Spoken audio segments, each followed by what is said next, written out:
It is clear that China respects and adheres to the rule of law only when it favors them or suits their interests.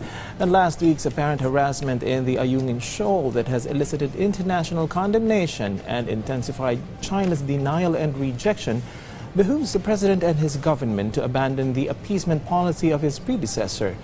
PTV's Naomi Tiburcio tells us more.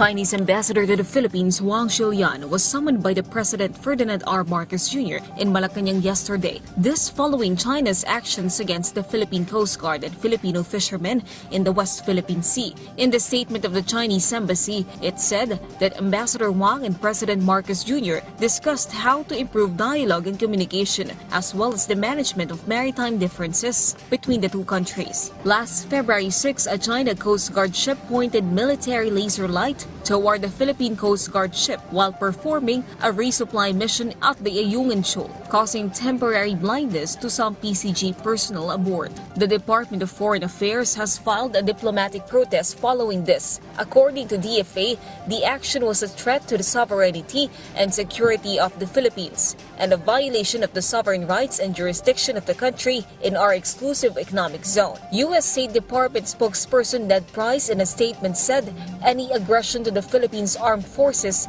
public vessels and aircraft could trigger the Mutual Defense Treaty between the U.S. and the Philippines, which states that the U.S. is bound to protect the Philippines. But Chinese Foreign Ministry spokesperson Wang Wenbin insisted that the China Coast Guard's action is professional and that it was the Philippines who was entering through their territory. He also says China does not recognize the arbitration case won by the Philippines because he said it was illegal, null and void, and has no effect on China's claims in the South China Sea. He said the United States is using its Mutual Defense Treaty with the Philippines to scare China. But he said this will not weaken their interests over the territory.